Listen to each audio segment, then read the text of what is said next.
Hello friends, welcome to Subira study points. Friends, आज हम discuss करेंगे सीडीपी का चैप्टर 5 और जो चैप्टर 5 में टॉपिक है वो है पियाजे, कोहलबर्ग और वाइगोत्स्की। इसमें से आज हम चर्चा करेंगे पियाजे के बारे में। तो आज हम पियाजे के बारे में संपूर्ण चर्चा करेंगे। क्या क्या जानेंगे? जीन पियाजे का सामान्य परिचय, प्रमुख शब्द, पियाजे ने कुछ शब्द दिए हैं उन पर बात करेंगे। इसके अलावा पियाजे के सिद्धांतों पर हम चर्चा करेंगे, क्योंकि फ्रेंड्स पियाजे जो है वो टीचिंग एग्जाम के लिए काफी इम्पोर्टेंट है। मतलब किसी भी टीचिंग एग्जाम के लिए काफी महत्वपूर्ण है। सीटेट में भी पूछा जाता है, यूपी टेट, केवीएस के एग्जाम में भी पूछा जाता है। उसके अलावा DSSB में मतलब कोई भी टीचिंग एग्जाम अगर आप दे रहे हैं तो सभी में जीन पियाजे से क्वेश्चन बनते हैं। और इसको हम अगर टीचिंग एग्जाम दे रहे हैं तो फिर जीन पियाजे को स्किप नहीं किया जा सकता। मतलब इससे क्वेश्चन बनते ही बनते हैं। तो चलिए फ्रेंड्स शुरू करते हैं। सबसे पहले जीन पियाजे का सामान्य परिचय। अगर हम बात करें तो जीन पियाजे स्विट्जरलैंड के निवासी थे और ये एक जंतु विज्ञानी थे। और इन्होंने कहा था कि बच्चा जो है वो एक नन्हा वैज्ञानिक है जो अपने ज्ञान की रचना खुद करता है। तो इन्होंने बच्चे को एक नन्हा वैज्ञानिक माना है और जो बच्चा होता है वो अपने ज्ञान का खुद ब खुद निर्माण करता है। इसके अलावा जीन पियाजे ने अपने 3 बच्चों पर ही लगभग 30 वर्षों तक गहन अध्ययन किया था और संज्ञानात्मक विकास पर गहन अध्ययन करने की वजह से पियाजे को विकासात्मक मनोविज्ञान का जनक भी कहा जाता है। तो पियाजे का जो संज्ञानात्मक विकास का सिद्धांत है वो काफी इम्पोर्टेंट है। संज्ञानात्मक विकास से बहुत सारे क्वेश्चन बनते हैं और संज्ञानात्मक विकास का जो सिद्धांत है उस पर इन्होंने गहन अध्ययन किया था।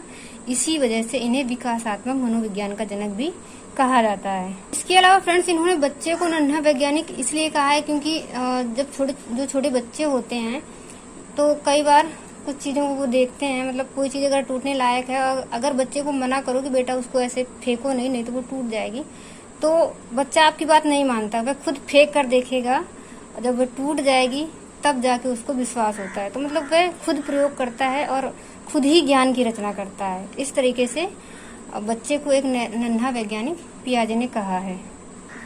उसके बाद फ्रेंड्स चर्चा करते हैं प्रमुख बिंदु, मतलब जो कुछ शब्द दिए हैं पियाजे ने उन पर बात कर लेते हैं। तो पहला एक शब्द है वस्तु स्थायित्व। तो इसका मतलब ये होता है कि कोई चीज है वो भले ही आंखों से ओझल हो गई है, मतलब दिख नहीं रही है, लेकिन उसका स्थायित्व रहता है। तो बच्चे को इस चीज का नॉलेज होता है। जैसे कि बच्चे के आंखों के सामने से उसकी मम्मी उसको नहीं दिख रही है, लेकिन उसको ये पता है कि मम्मी है, सामने नहीं है लेकिन फिर भी वो कहीं ना कहीं है। तो वो रोना शुरू कर देता है तो मम्मी खुद ब खुद सामने आ जाती है। तो उसको इस तरीके का ये ज्ञान रहता है। तो इसको हम कहते हैं वस्तु स्थायित्व। फिर है संक्रिया। तो जैसे जैसे बच्चा थोड़ा बहुत बड़ा होता है, जब चलना सीख जाता है, तो अगर जैसे मान लो वह जा रहा है और उससे टकरा कर कोई चीज गिर गई या कुछ टूट गया तो वो उसको वैसे ही जोड़ने की कोशिश करता है। भले ही वो जुड़ेगी या नहीं जुड़ेगी, लेकिन जो चीज गिरी हुई है तो उसको वैसे ही रखने की कोशिश करेगा, या कुछ टूट गया तो वो उसको वैसे ही जोड़ने की कोशिश करता है। तो संक्रिया का मतलब है कि कोई भी वस्तु या आकृति है, अगर वो बिगड़ गई है उससे तो उसको पहले जैसा करने का प्रयास बच्चा करता है। उसके बाद है जीववाद। तो जीववाद का मतलब है कि बच्चे जो भी अपने आसपास की वस्तुओं को देखते हैं, खिलौनों को देखते हैं, उनको वह जीवित समझते हैं। उनको लगता है जिस तरह से मुझ में जान है तो जितनी भी सारी चीजें दिखाई दे रही हैं इनमें भी जान है। फिर अगला है मूल प्रवृत्त्यात्मक व्यवहार। तो इसका मतलब ये होता है कि जो चीजें मतलब हम जन्म से सीखते हैं, जन्मजात, जो हमको बताई नहीं गई हैं, उनको मूल प्रवृत्त्यात्मक व्यवहार कहते हैं। मतलब कुछ ऐसे व्यवहार जो हमको सिखाए नहीं गए, जैसे कि जब बच्चा जन्म लेता है तभी से वह रोता है चिल्लाकर, खूब हाथ पैर पटकता है, तो क्या ये बच्चे को सिखाया जाता है? उसको ये चीजें सिखाई नहीं जाती हैं। तो ऐसे व्यवहार जो जन्मजात होते हैं उनको ही मूल प्रवृत्त्यात्मक व्यवहार कहा जाता है। फिर अगला है स्कीमा। तो फ्रेंड्स स्कीमा से मतलब है कि जो बच्चे होते हैं वो बहुत सारी जानकारियों को अपने माइंड में इकट्ठा रखते हैं। मतलब उनको पहचानते हैं और उनको एकत्रित रखते हैं, किसी न किसी रूप में उनको सहज कर रखते हैं। जैसे कि दोबारा से वही चीज अगर वो देखते हैं तो उसको पहचान लेते हैं। इसका मतलब यही है कि उनके माइंड में वो चीज सेट हो गई है। जैसे कि हम लोग भी किसी व्यक्ति को अगर एक बार देखते हैं और फिर दोबारा देखते हैं तो उसको पहचान लेते हैं। तो इसका मतलब यही है कि जो उसकी छवि है वो हमारे दिमाग पर कहीं ना कहीं छप गई है। तो इसी तरीके से बच्चा भी सूचनाओं को अपने माइंड में रखता है, उसी को स्कीमा कहते हैं। फिर है अनुकूलन।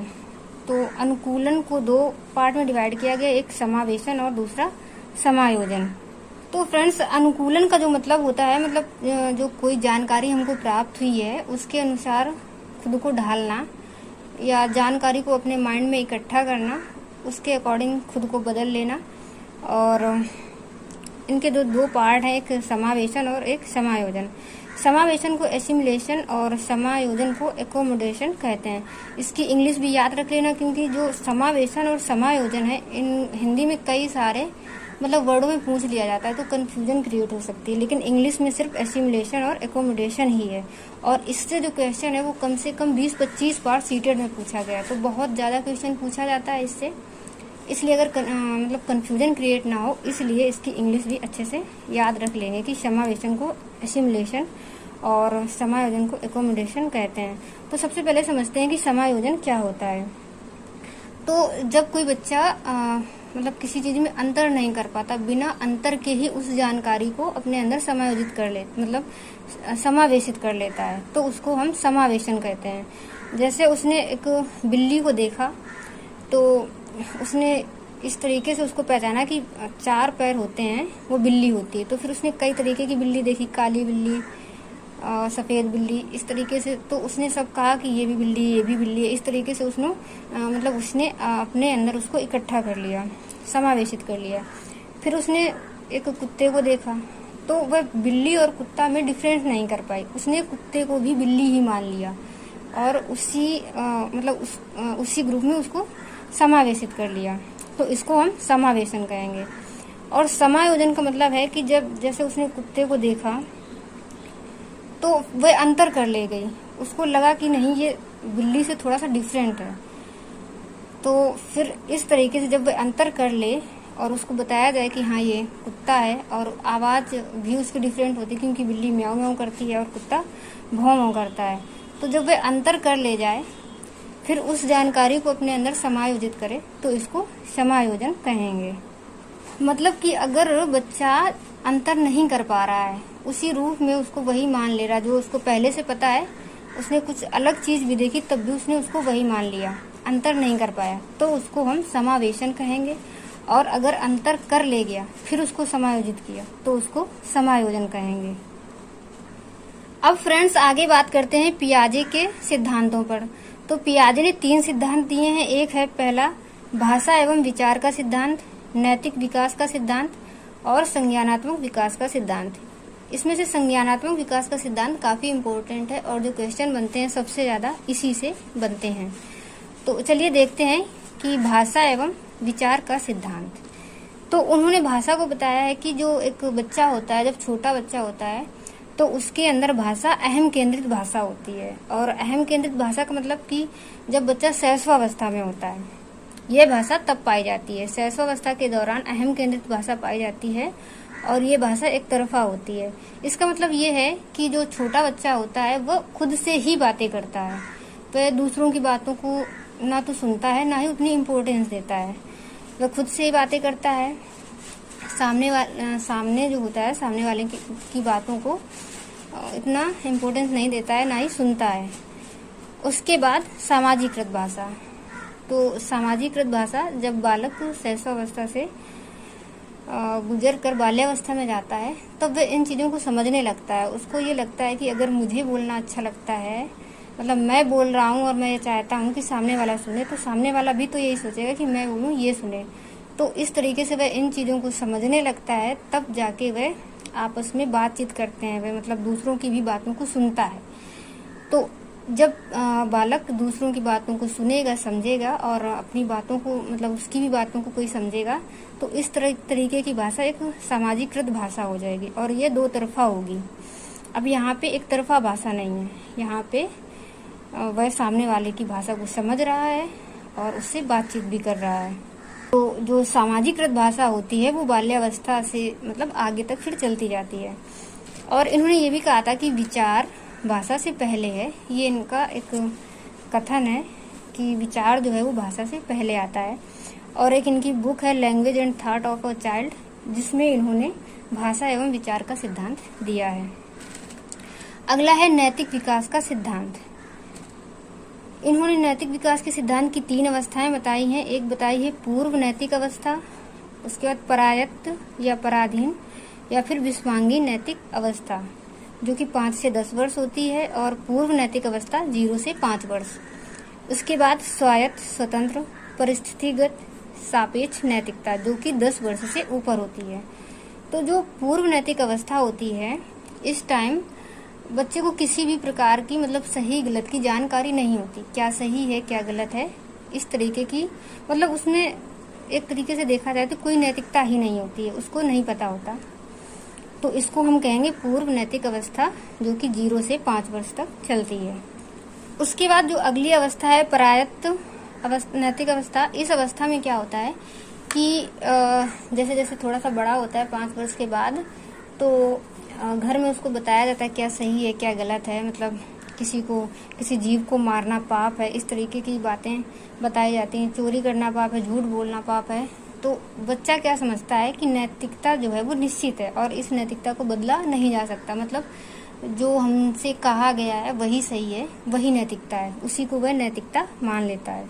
फिर आगे है स्वतंत्र या परिस्थितिगत नैतिकता। इस प्रकार की जो नैतिकता होती है 10 साल से ऊपर, तो जब बच्चा और बड़ा होता है, मान लो कि अगर वह फोर्स लाइन में चला गया, आर्मी में भर्ती हो गया, तो फिर अब परिस्थिति के अनुसार उसको अपनी नैतिकता बदलनी पड़ेगी। अब वहां पे क्या बताया गया था कि जीव को मारना पाप है, लेकिन अगर वह उस बात को यहाँ पर भी लेके बैठे कि जीव को मारना पाप है, तो फिर वह युद्ध कैसे लड़ेगा। तो यहाँ पर जो नैतिकता है वो मतलब स्वतंत्र है, सापेक्षिक नैतिकता है, एंड परिस्थितिगत, मतलब परिस्थिति के हिसाब से नैतिकता को बदला भी जा सकता है, नैतिकता निश्चित नहीं है। तो फ्रेंड्स, जो संज्ञानात्मक विकास का सिद्धांत है, तो संज्ञान का मतलब होता है जानना, और ये रिलेटेड है मानसिक क्षमता से, मतलब हमारी जो समझ है, बौद्धिक क्षमता है, वो किस तरीके से विकसित होती है। एंड संज्ञानात्मक विकास में पियाजे ने लगभग 14-15 सालों तक के बालकों के विषय में बात की है, मतलब 0 से लेके लगभग 15 वर्षों तक के बालकों में किस तरीके से विकास होता है, किस तरीके से उनमें बौद्धिक क्षमताएं विकसित होती हैं, ये पियाजे ने संज्ञानात्मक विकास के अंतर्गत बताया है। तो इसमें 4 चरण हैं। पहली अवस्था देख लेते हैं, इंद्रिय जनित अवस्था। इसको संवेदी गामक या संवेदी पेशी अवस्था भी कहा जाता है, और ये अवस्था 0 से 2 वर्ष तक चलती है। और जो इस अवस्थाएं की विशेषताएं हैं मतलब वो है वस्तु स्थायित्व, मूल प्रवृत्त्यात्मक व्यवहार, परावर्ती क्रियाएं एंड अनुकरण। तो फ्रेंड्स, जैसा कि मैंने बताया था कि वस्तु स्थायित्व का मतलब क्या होता है। इस उम्र में बच्चा 0 से 2 वर्ष का होता है, लेकिन उसे ये ज्ञान होता है कि वस्तु भले ही हमें दिखाई नहीं दे रही है, लेकिन वस्तु है। इसका मतलब हम फ्रेंड्स पहले ही समझा चुके हैं।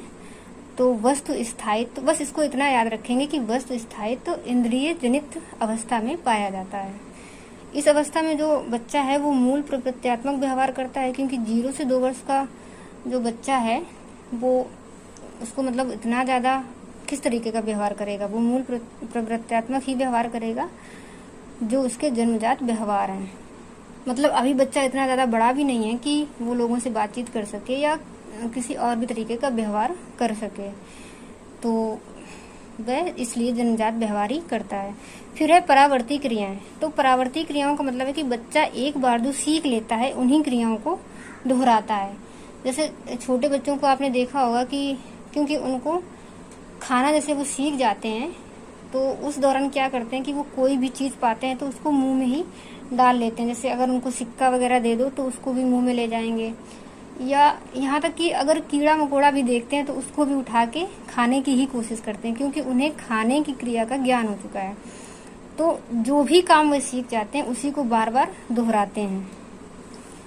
उसके बाद अगला पॉइंट है अनुकरण। तो अनुकरण का मतलब है कि बच्चा अपने से बड़ों को जैसे जैसे देखता है करते, वैसा बच्चा भी वही काम करता है। अगली अवस्था है पूर्व या प्राक संक्रियात्मक अवस्था, जो कि 2 से 7 वर्ष तक चलती है। तो इसमें कौन कौन से गुण पाए जाते हैं? अविलोमिता, संरक्षण का अभाव, केंद्रीकरण, जीववाद, गिनती वर्णमाला आदि की शुरुआत, उसके अलावा दूसरों के दृष्टिकोण को समझ पाने में असफल, और अहम केंद्रिता और कार्य और कारण।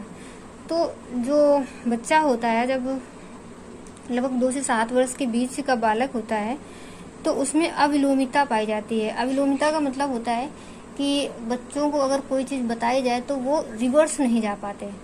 जैसे कि एक छोटे से बच्चे को बताया गया कि 2 और 3 5 होता है, तो 2 और 3 5 तो वह जान लेगा, लेकिन उसमें से 2 और 3 को फिर अलग अलग नहीं कर पाता। तो इस तरीके से बच्चा मतलब शुरुआती बिंदु से आगे निकल जाने पर फिर से वहीं पर वापस नहीं आ पाता है। फिर है संरक्षण का अभाव, तो उसमें संरक्षण का अभाव पाया जाता है। इसका भी वही मतलब है कि जब बच्चा वहां से निकल कर आगे चला गया है, तो उसमें वो वही सारी चीजें मतलब संरक्षित नहीं हो पाती। जैसे 2 और 3 उसको बताया, मतलब उसको ये पता है कि 2 और 3 5 होता है, लेकिन फिर से वह 2 और 3 तक नहीं पहुंच पाता, मतलब वह 2 और 3 को संरक्षित नहीं कर पाया। फिर है केंद्रीकरण, तो केंद्रीकरण का मतलब है कि बच्चा जैसे किसी चीज के बारे में या किसी चीज को देख रहा है, तो उसकी एक ही चीज को देखेगा। जैसे उसको पेन दिखाया गया और उसकी लंबाई के बारे में बताया गया, तो वह सिर्फ लंबाई को ही देखेगा, फिर उसके कलर या मोटाई वगैरह से उसको कोई मतलब नहीं है। मतलब इस तरह की जो कंडीशन होती है उसको केंद्रीकरण कहते हैं। मतलब इस उम्र में बालक में केंद्रीकरण पाया जाता है, वो हर डायमेंशन में नहीं सोच पाता।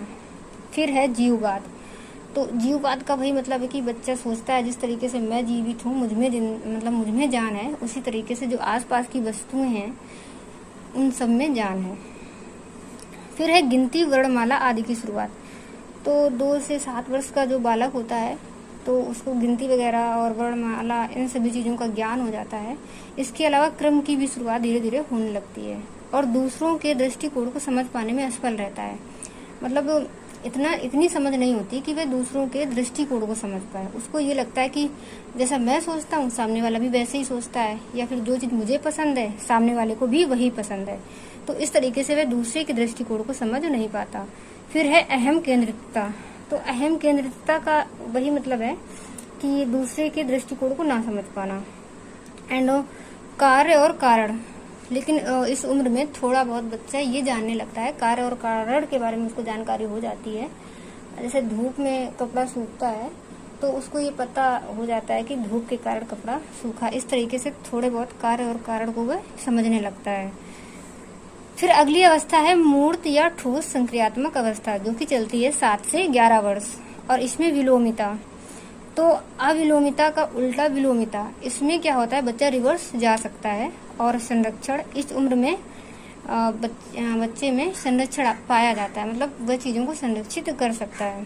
फिर है विकेंद्रीकरण, और विकेंद्रीकरण से मतलब है कि अब वह किसी भी चीज के बारे में अगर सोचेगा तो उसके सभी गुणों के बारे में वह सोच सकता है या सभी चीजों को वो देखेगा। ऐसा नहीं कि किसी एक चीज पर ही उसका फोकस रहे। फिर है गणितीय संक्रिया, तो इस उम्र तक लगभग 7 से 11 वर्ष की उम्र, तो 11 वर्ष तक क्या होता है बालक को गणितीय संक्रियाएं आने लगती हैं। गणितीय संक्रिया मतलब जोड़, घटाना, गुणा, भाग, इतना तो बच्चे को नॉलेज हो जाता है। फिर है वर्गीकरण, एंड उसके अलावा फ्रेंड्स बच्चे में वर्गीकरण विकसित हो जाता है। मतलब वह चीजों को वर्गीकृत कर सकता है, अलग अलग चीजों को अलग अलग वर्ग में रख सकता है। मतलब सेम चीजों को एक वर्ग में, और इस तरीके से जो कई चीजें होती हैं उनको वो अलग अलग, समान चीजों को समान वर्ग मतलब अलग अलग कर सकता है। फिर है क्रम परिपक्व, और इसमें जो है क्रम का अच्छा नॉलेज हो जाता है, मतलब वह चीजों को क्रम में व्यवस्थित कर सकता है। उसके बाद है तार्किकता की शुरुआत, एंड इस उम्र में बच्चा थोड़ा बहुत तर्क भी करने लगता है। अगली जो अवस्था है औपचारिक या अमूर्त संक्रियात्मक अवस्था, तो इस अवस्था में क्या होता है कि बालक के अंदर अमूर्त चिंतन आ जाता है। इसके पहले की जो अवस्था है मूर्त ठोस संक्रियात्मक अवस्था, इसमें बालक में मूर्त चिंतन होता है। मतलब कोई वस्तु जब उसको दिखाई जाएगी तभी उसके बारे में वह सोचेगा, समझेगा या कोई भी विचार करेगा। लेकिन जो औपचारिक अवस्था होती है, इस अवस्था तक बालक में अमूर्त चिंतन आ जाता है। मतलब अगर बच्चे के सामने कोई वस्तु नहीं भी है तो भी वह कल्पनात्मक चिंतन मतलब सोच कर चिंतन कर सकता है। अब इसी को अमूर्त चिंतन कहेंगे कि जो चीजें उसके सामने नहीं भी हैं, नहीं दिखाई दे रही हैं, तो कुछ चीजें जो मतलब आइडियाज से इस तरीके से वो सोच विचार करके उस पर चिंतन कर सकता है। और जो इसमें जो तार्किक चिंतन होता है वो काफी हाई लेवल का होता है। इससे पहले मूर्त अवस्था में क्या होता है कि तार्किकता की शुरुआत होती है, जबकि इसमें तार्किक चिंतन काफी विकसित हो चुका होता है। तो फ्रेंड्स, आज की वीडियो में इतना ही रखते हैं। और आज मैंने चर्चा की जीन पियाजे पर। इसके बाद अगले वीडियो में मैं चर्चा करूंगी वाइगोत्स्की और कोहलबर्ग के बारे में। उसके बाद मैं क्वेश्चन की प्रैक्टिस करवाऊंगी कि इन तीनों वैज्ञानिक से किस तरीके से क्वेश्चन बनते हैं। इसके अलावा फ्रेंड्स, अगर आपने मेरे चैनल को सब्सक्राइब नहीं किया तो चैनल को सब्सक्राइब कर लें, वीडियो को लाइक एंड शेयर कर लें। और मैंने जीवन कौशल को भी पढ़ा दिया है, जो कि सुपर टेट में पूछा जाता है, और उसकी प्लेलिस्ट आपको डिस्क्रिप्शन में मिल जाएगी, तो वहां से जाकर आप लोग देख सकते हैं। Bye bye and take care.